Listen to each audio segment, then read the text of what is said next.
हम पहिए में 30 तीलियां लगाते हैं, परंतु उसके बीच का खाली स्थान ही उपयोगी होता है। हम मिट्टी से पात्र बनाते हैं, परंतु उसमें जो खाली जगह है वही काम आती है। हम घर में दरवाजे और खिड़कियां काटते हैं, परंतु उन्हीं खाली जगहों से घर उपयोगी बनता है। इस प्रकार जो कुछ है वह लाभ देता है, पर जो नहीं है वही उपयोगिता प्रदान करता है।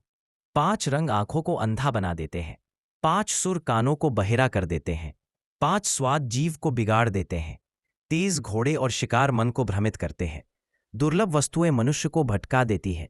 इसलिए ज्ञानी इंद्रियों का नहीं, बल्कि अपने भीतर के सत्य का अनुसरण करता है। वह बाहरी चीजों को त्याग कर भीतर की शांति को अपनाता है। सम्मान और अपमान दोनों ही चिंता लाते हैं, उच्च पद और गिरावट दोनों ही भय उत्पन्न करते हैं। क्यों? क्योंकि जब हम स्वयं से चिपके रहते हैं तो भय और चिंता बनती है। यदि हम स्वयं को त्याग दें तो चिंता और भय समाप्त हो जाते हैं। इसलिए जो स्वयं को संसार से एक मानता है उसे संसार का भरोसा मिलता है। जो संसार से प्रेम करता है वह संसार के योग्य बनता है। जिसे देखा नहीं जा सकता उसे रूपहीन कहते हैं, जिसे सुना नहीं जा सकता उसे नादहीन कहते हैं, जिसे पकड़ा नहीं जा सकता उसे सूक्ष्म कहते हैं। ये तीनों अवर्णनीय है, परंतु एक ही है। ऊपर देखें अंत नहीं, नीचे देखें सीमा नहीं।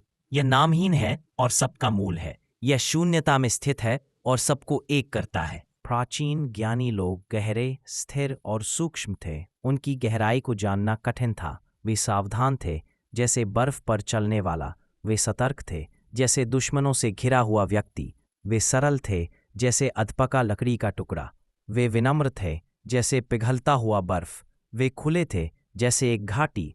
जो शांत है वह स्पष्ट होता है, जो स्थिर है वह गतिशील हो सकता है, जो स्वयं को खाली करता है वह ताओ से भर जाता है। पूर्ण शून्यता प्राप्त करो, आंतरिक शांति में स्थिर रहो। सभी वस्तुएं कुथती और गिरती हैं, उन्हें उनके मूल की ओर लौटते देखो। जो लौटता है वही प्रकृति है। प्रकृति को जानना प्रबोधन है, प्रकृति को भूलना दुख है। जो प्रकृति को जानता है वह सहनशील होता है, सहनशीलता से न्याय आता है, न्याय से राज्य का नियम, नियम से ताओ, ताओ से शाश्वतता। जो ताओ को जानता है वह सदा जीवित रहता है। श्रेष्ठ शासक वह है जिसकी उपस्थिति का लोग बस आभास करते हैं। उससे निम्न वह है जिसे लोग प्रेम करते हैं, उससे निम्न वह है जिससे लोग डरते हैं, और सबसे निम्न वह है जिससे लोग घृणा करते हैं। यदि नेता विश्वास नहीं करता तो लोगों में भी विश्वास नहीं रहता। जब कार्य पूरे हो जाते हैं लोग कहते हैं यह हमने स्वयं किया। जब महान ताओ भुला दिया जाता है तब सदाचार और धर्म प्रकट होते हैं। जब बुद्धि और चतुराई बढ़ती है तब बड़ा छल जन्म लेता है। जब परिवारों में कलह होती है तब पुत्र भक्ति और दया दिखाने लगते हैं। जब देश में अराजकता होती है तब वफादारी और देशभक्ति प्रकट होती है। ज्ञान और चतुराई को छोड़ दो तो 100 गुना सुख आएगा। धर्म और न्याय को छोड़ दो तो लोग फिर से प्रेमपूर्ण हो जाएंगे।